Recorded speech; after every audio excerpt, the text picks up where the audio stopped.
Testing 1, 2, 3.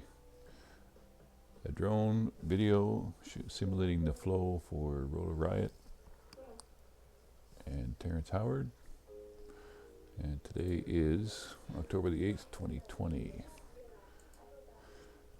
So Chad, this is your model with the Lynchpin directions in 3D, obviously. And to that, I have assigned a vortex to each face.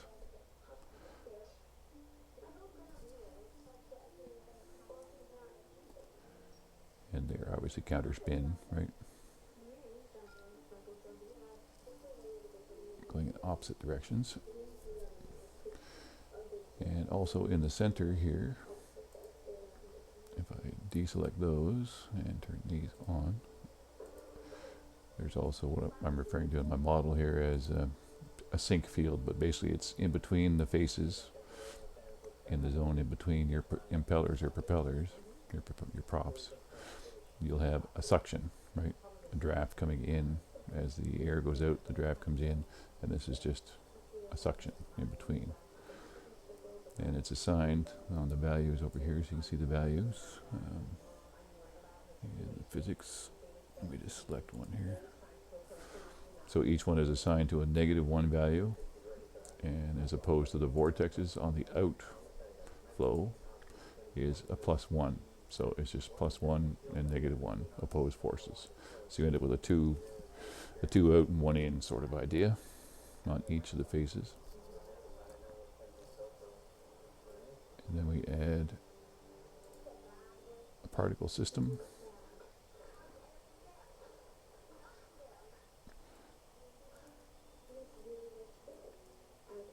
And then simply hit play. And let it run. So you get your initial impulse as soon as the torque, as soon as your propellers hit, right, you get an initial impulse. Then there's a reflection.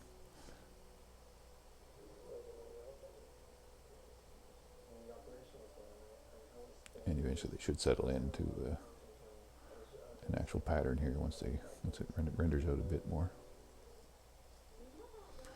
But you can see they're twisting, right? They're twisting around each of those vortexes.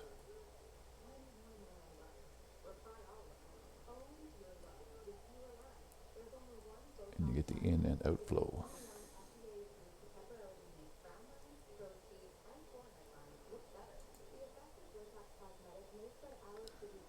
So it's literally creating the flower. I guess this would be the seed, technically the seed of life, not the flower of life, but it's literally creating the seed. And in that implosion and explosion, simultaneous, you get a nice stable type of field apparently. Right over there somewhere.